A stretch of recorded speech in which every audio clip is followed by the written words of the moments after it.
Este é o módulo de estudo número 25, com o seguinte título: Israel na Terra Prometida, sob o governo de juízes e reis. Bom, nós não temos a pretensão com esse estudo, a intenção, né? A pretensão de estudar a Bíblia inteira, mas sim estudar os assuntos principais, os principais para o entendimento do povo de Israel, saber o que é esse povo, por que eles foram tão usados, né?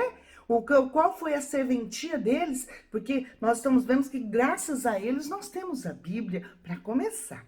E foi por meio deles, por intermédio deles também, que veio o Salvador. Nós estamos vendo que Deus está preservando este povo no decorrer da história para poder que, no tempo certo, na plenitude dos tempos, venha o Cristo, o Messias, o Yeshua Mashiach, né? Aquele o Cristo ungido de Deus que viria para ser o Salvador do mundo. Nós também vimos aqui que foi dadas leis. Em Levítico nós temos lá todo o regulamento levítico, temos Deuteronômio também que dá muitas coisas sobre isso, sobre como se deve ter, né, em Êxodo também, como se deve ser a construção, como é que foi a construção do tabernáculo, como é que ia ser os cultos, os rituais, os sacrifícios, os animais que iam ser usados para os sacrifícios, quais os motivos. Nós aprendemos tudo isso na Bíblia, tinha todo um porquê. E tudo isso nós vamos ver mais à frente, que tudo tem a ver com Jesus Cristo, né? No terceiro patriarca surgiu as 12 tribos de Israel, aonde uma tribo foi separada para o serviço sacerdotal. E as outras tribos, cada uma das tribos, né, virou uma nação com seu devido nome. Só que como saiu a de Levi, né, eram 12, tirando a de Levi, ficam 11. Mas continuam com 12 e vou explicar por quê. Porque no lugar de José, entrou os dois filhos dele, Manassés e Efraim. Então continuaram 12 tribos, mesmo tendo saído de Levi para poder servir ao Senhor. Porque Levi não formou tribo para virar nação, mas sim que foi uma tribo, ou seja, uma nação, que foi uma nação de sacerdotes. Nós vimos também que o povo de Israel não pôde entrar na Terra Prometida, mas teve que ficar por 40 anos em volta, no deserto, em volta da Terra Prometida, até esperando que todos aqueles ao qual haviam murmurado gravemente contra o Senhor morresse. E apenas iriam entrar com a idade avançada Josué e Caleb. E assim foi. Vamos ver já da entrada de quando eles estão tomando a Terra Prometida. Veja só, nós já vamos agora para o livro de Josué. Josué foi o sucessor de Moisés. Moisés morre, falece, chega a época da morte dele. E Josué agora que vai ser o líder, o sucessor de Moisés. Josué que com grande bravura, né, vai liderar esse povo para tomar toda Canaã. A Canaã estava povoada por vários povos idólatras e eles vão tomar todas essas terras, todas essas cidades como possessão. Josué capítulo 1, versículo 1 e 2, traz assim: Depois da morte de Moisés, servo do Senhor, falou o Senhor a Josué, filho de Num, servidor de Moisés, dizendo: Moisés, meu servo, é morto. Levanta-te, pois, agora, pasta esse Jordão, tu e todo este povo, para a terra que eu dou aos filhos de Israel. Veja, Jesus, o próprio Senhor colocando agora Josué como líder desse povo, como líder dessa nação, ou líder dessas tribos, para poder tomar toda a Canaã. Se nós analisarmos bem as escrituras, nós veremos que quando esse povo de Israel saiu do Egito, eles saíram como escravos. Eles tinham passado 400 anos como escravos. Então era um povo que não tinha nenhuma noção de sobrevivência, não tinha uma noção de armas, não tinha noção de guerra. Mas veja, 40 anos se passaram. E essa nação que aprendeu na sua tradição, na sua cultura, a ser apenas escravo, a ser apenas um povo servil, na verdade, agora os seus filhos foram educados a ter uma questão de sobrevivência, porque eles já nasceram aprendendo a sobreviver, a se defender no deserto. Então agora é uma nação agora que sabe pegar em armas, sabe guerrear. E foi liderada agora por Josué, aonde vão agora entrar em Canaã e começar a tomar posse de Canaã, da terra prometida. Não esquecendo que não foi a força dos braços deles que tomaram Canaã, mas sim o Senhor que estava nesta empreitada. Veja o que está escrito em Josué, capítulo 11, versículo 23. Assim, Josué tomou toda esta terra conforme tudo que o Senhor tinha dito a Moisés. E Josué a deu em herança a Israel pelas suas divisões, segundo as suas tribos, e a terra repousou da guerra. É lógico que nós não vamos ver as grandes guerras travadas, né? A primeira nação tomada como Jericó, né? Depois Ai, como foi tomada Ai, e assim foi indo tomando todas as nações que estavam habitando a terra de Canaã. Nós não vemos as guerras, nós demos um pulo aqui, como eu falei no começo deste vídeo. A nossa intenção não é aprender a Bíblia inteira. Eu aconselho você a ler a Bíblia, a Bíblia inteira, estudar mesmo ela, porque vai te dar, com esse conteúdo, esse ensinamento básico que você está tendo. Se você está no curso pago, você ainda tem acesso às apostilas, né? As apostilas estão mais completas ainda. E você tendo acesso a tudo isso e ainda fazendo uma leitura depois direcionada na Bíblia, você com certeza vai ter um grande entendimento sobre o que está relatando, quais são os fundamentos, a história fundamental que a Bíblia relata para nós. Nós vamos ver que o povo de Israel, eles não eram como as nações à sua volta. As nações à sua volta tinham reis humanos, exatamente. Eram governados, né, por uma monarquia. Eram os reis que dominavam as nações. Mas o povo de Israel, como governo, eles tinham uma teocracia. Ou seja, era o próprio Deus, com as suas leis, que governava Israel. Então eles tinham como rei o próprio Senhor. Mas nós vamos ver que o Senhor se valia de homens que eram movidos pelo seu espírito, que estavam dispostos a obedecer, que lideravam este povo. Então, na época de Moisés, por exemplo, embora nós vimos que o povo era duro de coração, mesmo com Moisés ali, os advertindo, os instruindo, orando, intercedendo por eles, nós vemos o quanto esse povo era duro e volta e meia murmurava contra o Senhor. Bom, mas aí o que dizer então a morte de Moisés? Bom, logo em seguida foi até bom, porque teve Josué, e Josué também seguiu os caminhos do Senhor. Josué também liderou o povo baseado nas palavras de Deus, baseado na Torá, na lei. Mas nós vamos entrar agora na época de Juízes. E o que simboliza, o que nós podemos ver na época de Juízes? Veja, quando tinha o juiz levantado por Deus, o povo seguia as leis de Deus e eram abençoados e iam bem em suas empreitadas.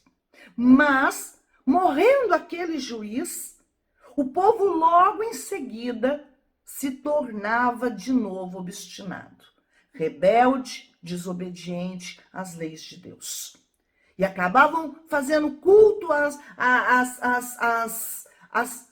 às divindades, aos deuses que estavam à sua volta. Acabavam sendo contagiados pelo povo à sua volta. E abandonavam o culto único a Deus, ao Criador dos céus e da terra, e começavam a se afastar do Senhor. Mas o Senhor, vendo eles em aflição, quando eles viam que estavam aflitos, e eles clamavam ao Senhor, o Senhor levantava outro juiz. E assim foi.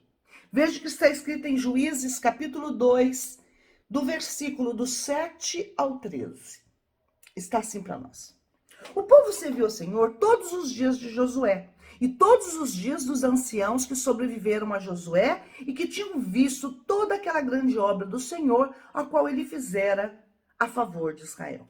Morreu, porém, Josué, filho de Num, servo do Senhor, com a idade de 110 anos. E o sepultaram no território da sua herança, em Timnat-Heres, na região montanhosa de Efraim, para o norte do monte Gaás.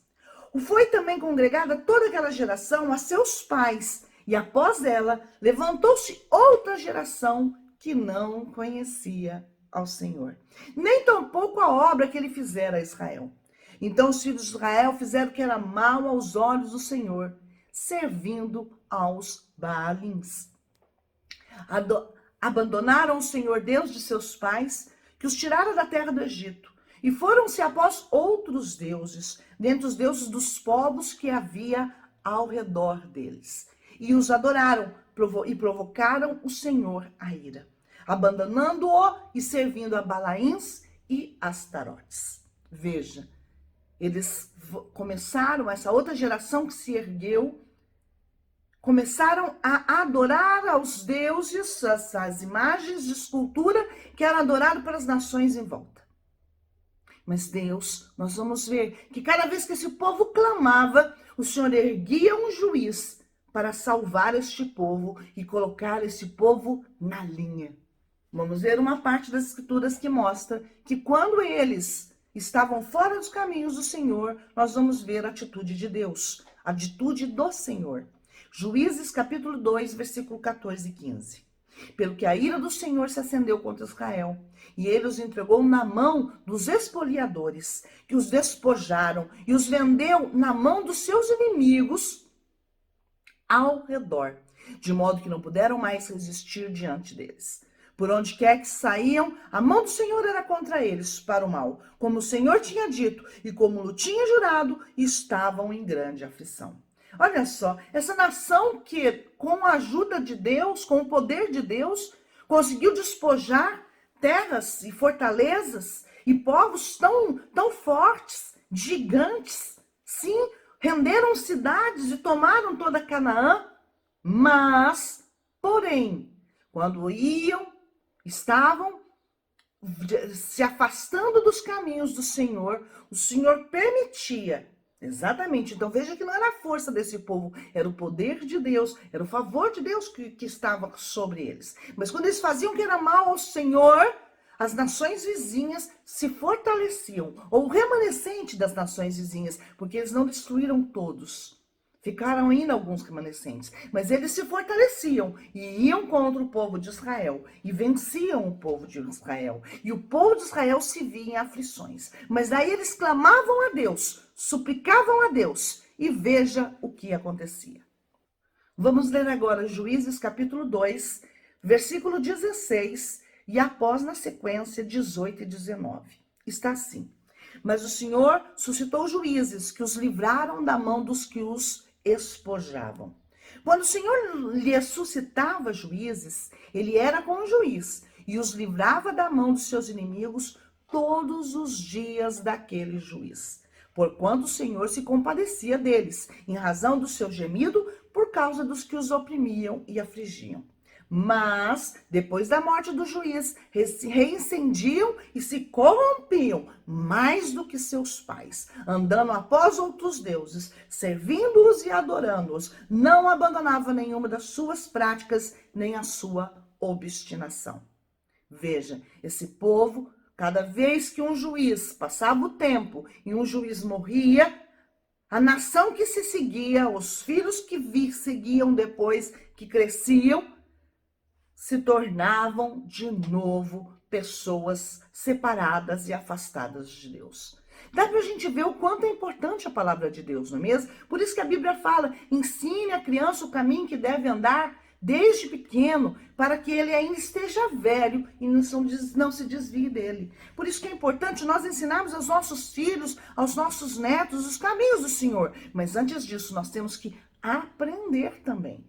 Porque como que nós vamos ensinar o que nós mesmos não aprendemos? Talvez os nossos pais não nos ensinaram a Bíblia, porque os pais deles foi uma geração que não os ensinou. E nós, cada vez mais, somos uma geração afastados do caminho do Senhor. Nós precisamos voltar às Escrituras, para voltar aos caminhos do Senhor. Sim, para que nós possamos ser prósperos e deixar a próxima geração, a geração dos nossos filhos e dos nossos netos, mais envoltos nos caminhos do Senhor. Não foi por todo o tempo que eles ficaram sobre o período de juízes.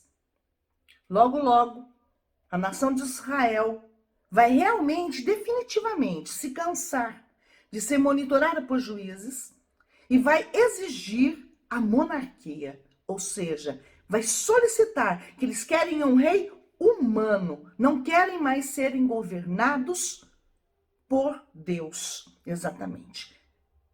E será que, na verdade, não é isso mesmo que nós tentamos? Nós, na verdade, não achamos mais fácil, né? Ficar longe dos estatutos de Deus é uma coisa para nós a imaginarmos. Será que talvez, com a segunda volta de Jesus, não será a teocracia que será reinstalada? Deixo aí para você analisar. Mas vamos, enquanto isso, nos ater a chegar a Jesus Cristo, né? O nosso rei, e entender que rei é este, né? Que rei é este? Que reinado é este? Entender este reino, né? Por enquanto, vamos ater aqui a história para entender tudo. Nós vamos dar um pulo agora no livro de Samuel. O livro de 1 Samuel e 2 Samuel são livros que mostram toda a transição que houve, né, da teocracia, ou da época de juízes, né, que o juiz ele executava a teocracia, as leis de Deus. Então nós vamos agora sair da teocracia para entrar para a monarquia. E nós vamos entrar na época de reis, exatamente. Né? Então Samuel, essa transição que nós vamos ter, né, os primeiros reis da teocracia para a monarquia. E os primeiros reis foram Saul, primeiramente, e depois rei Davi, que eu acredito que você já deva ter ouvido falar dele. Samuel era um juiz. Ele foi, na verdade, o último juiz, e ele também era profeta, tá? Ele foi o último juiz. Veja que está escrito em Samuel, 1 Samuel, capítulo 8, versículo do 1 ao 8. Está assim para nós. Ora, havendo Samuel envelhecido, constituiu a seus filhos por juízes sobre Israel. O seu filho primogênito chamava-se Joel, e o segundo Abias, e julgavam em Berseba. Seus filhos, porém, não andaram nos caminhos dele, mas desviaram-se após o lucro e, recebendo peitas, perverteram a justiça. Então todos os anciãos de Israel se congregaram e vieram ter com Samuel a Ramá. E lhe disseram: eis que já estás velhos, e teus filhos não andam nos teus caminhos. Constitui-nos, pois, agora um rei para nos julgar, como o tem todas as nações. Mas pareceu mal aos olhos de Samuel quando disseram: dá-nos um rei para nos julgar. Então Samuel orou ao Senhor. Disse o Senhor a Samuel: ouve a voz do povo em tudo quanto te dizem, pois não é a ti que tem rejeitado, porém a mim, para que eu não reine sobre eles, conforme todas as obras que fizeram, desde o dia em que os tirei do Egito até o dia de hoje, deixando-me a mim e servindo a outros deuses, assim também fazem a ti. O tempo passou, Samuel ficou envelhecido e colocou seus filhos para exercer a função de juiz. Mas seus filhos não tinham o caráter de Samuel. E eles, na verdade, aceitavam suborno e não aplicavam a justiça.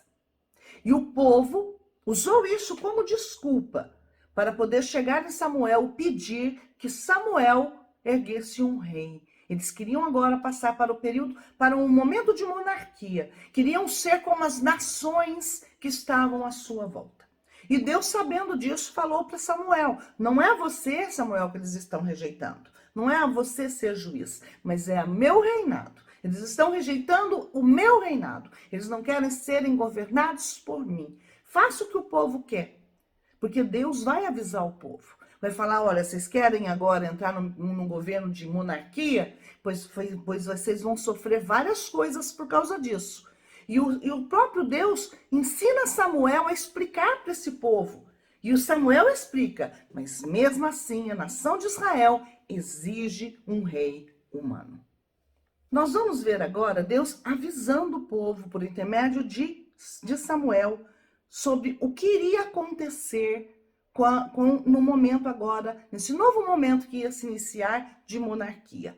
Lá em 1 Samuel, capítulo 8, do versículo do 9 até o 18, está assim.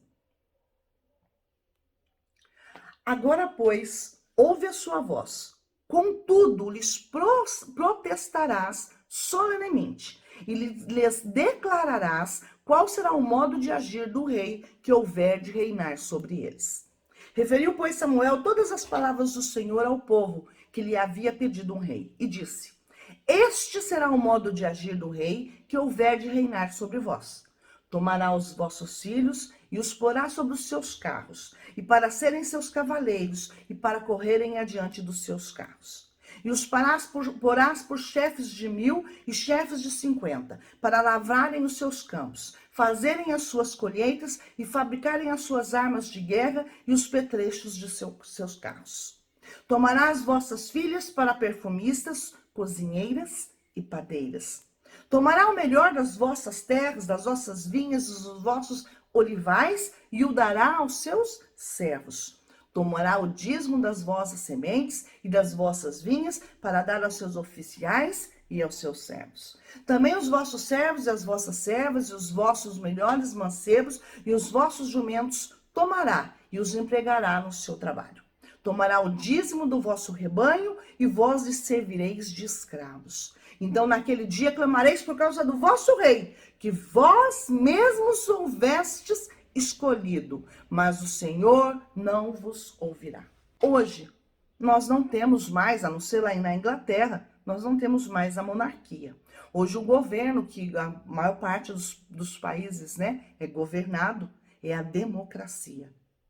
Mas veja, não é diferente. Continua sendo a mesma coisa. Por quê? Porque se a gente for ver o quanto de dinheiro que sai dos nossos bolsos, dos nossos trabalhos, para poder manter a democracia ou manter os funcionários públicos, os servidores, manter também todo o aparelhamento, né, político, vamos chamar assim, nós vemos que é um grande dinheiro empregado. E sem contar a corrupção, o tanto de dinheiro esbanjado, porque se realmente revertesse todo o dinheiro para o benefício da nação, mas não é isso que acontece, nós sabemos disso, né? Muito dinheiro é desviado e acaba-se que por corrupção muitos se tornam muito ricos enquanto outros passam fome e necessidade. Deus avisou, porque na monarquia também é assim. Deus avisou que isso iria acontecer. Mas o homem, ainda hoje, prefere o governo dos homens e rejeita o governo de Deus, rejeita as leis de Deus, rejeita ser governado pela palavra de Deus. Mas glórias a Deus que você está aqui e eu também. Nós estamos aqui porque nós nos preocupamos em se inteirar, em saber, em conhecer da palavra de Deus, para que o nosso coração seja governado pelo Senhor.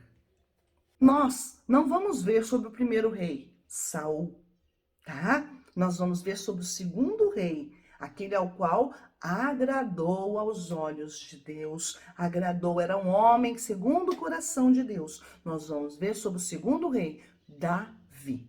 Lá em 2 Samuel, capítulo 5, versículo 4 e 5 está assim.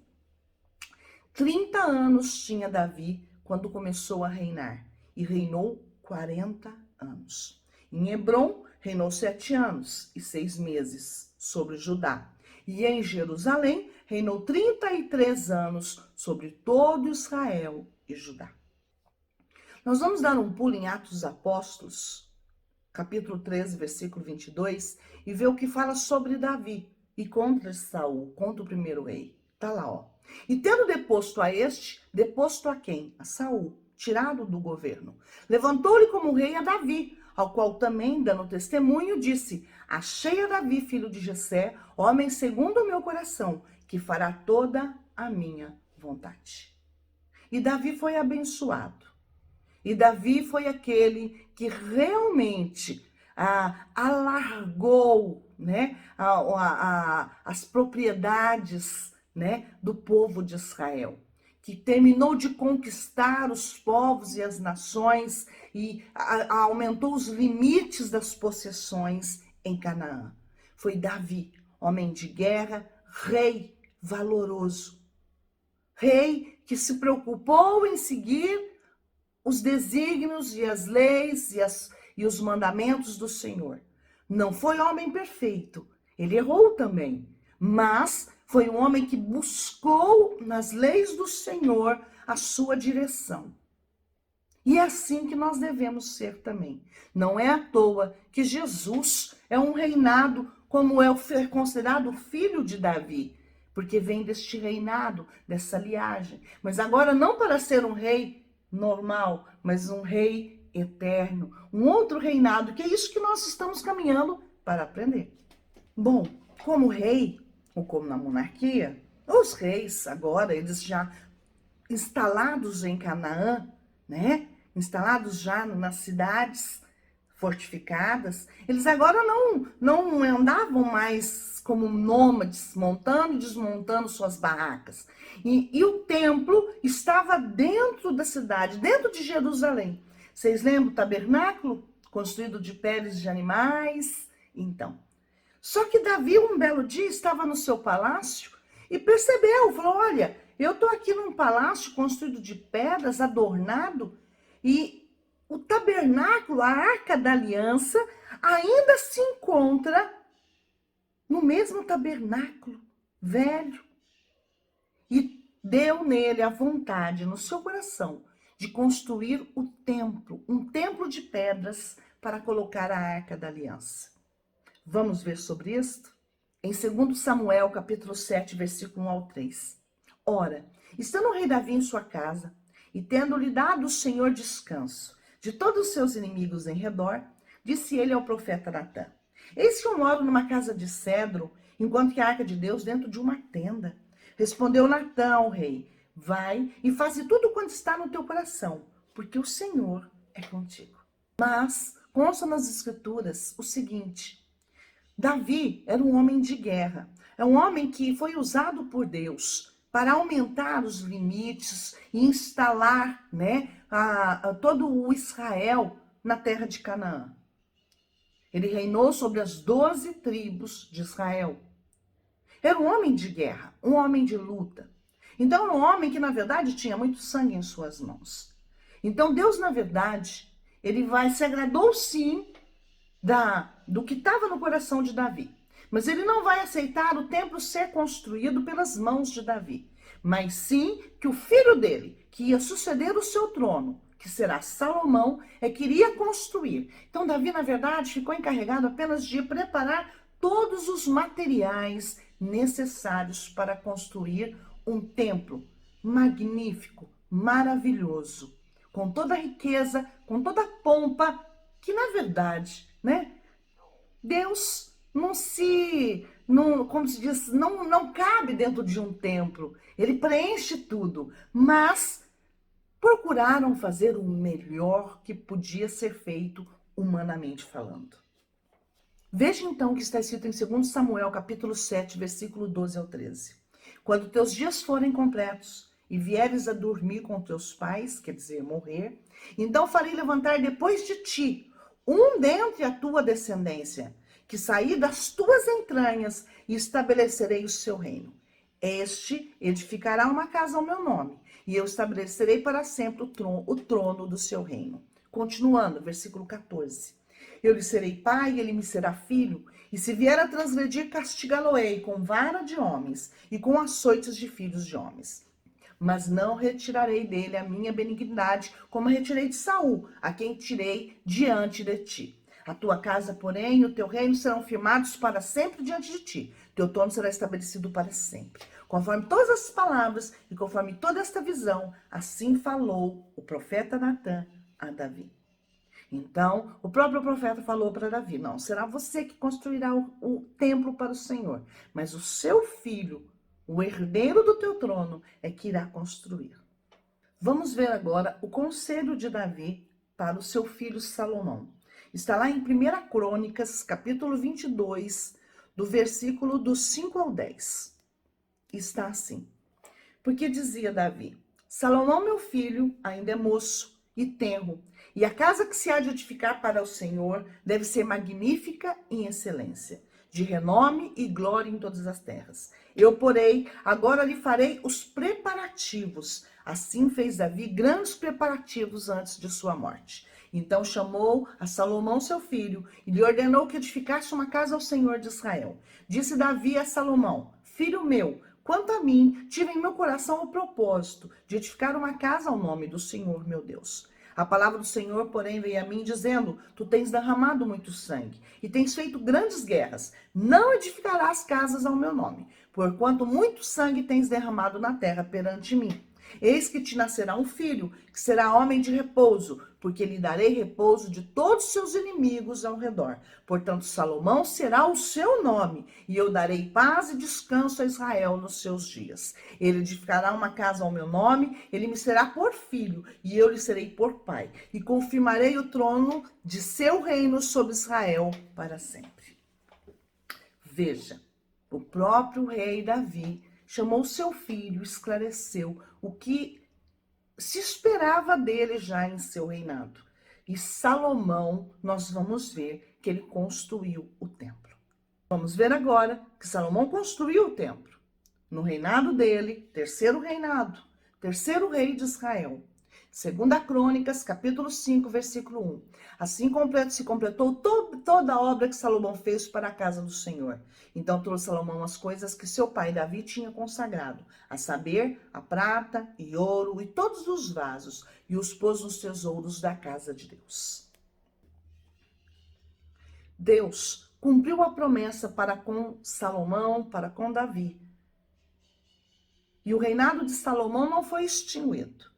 Porém, Deus manteve o reinado de Salomão, porque quando chegou no seu final de vida, infelizmente, Salomão, por causa das inúmeras mulheres que ele teve de nações vizinhas, das nações idólatras que estavam à sua volta, ele acabou, infelizmente, adorando a estes deuses. Isso irou ao Senhor. E depois do reinado de Salomão, o reino foi dividido. Ficaram 10 tribos para um lado, onde Jeroboão que governou começou governando essas 10 tribos. E depois Roboão. Lógico que nós não vamos ler aqui tudo, aprender tudo sobre isso, mas ficaram divididos 10 tribos e 2 tribos.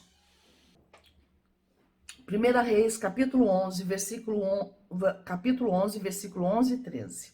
Diz, pois, Senhor Salomão, porquanto ouvi isto em ti, que não guardaste o meu pacto e os meus estatutos que te ordenei, certamente rasgarei de ti este reino e o darei a teu servo. Contudo, não farei nos teus dias, por amor de Davi, teu pai, da mão de teu filho, o rasgarei. Todavia, não rasgarei o reino todo, mas uma tribo darei a teu filho, por amor de meu servo Davi e por amor de Jerusalém que escolhi. Então, Deus já tinha dito a Salomão que a descendência de Salomão, o filho de Salomão, na verdade, já não iria ser rei sobre todo Israel, sobre as 12 tribos, mas sim que o reino agora seria dividido, 10 tribos para um lado, 2 tribos para o outro. E assim foi. Bom, este foi o nosso módulo 25. Espero você no próximo módulo. Espero que você tenha entendido. Se você não entendeu alguma coisa, ficou com alguma dúvida, ou tem alguma dúvida, alguma pergunta, manda um e-mail para mim. Terei o maior prazer em te atender. Fique na paz do Senhor, que o Senhor os abençoe grandemente, em nome de Jesus. Tchau, tchau.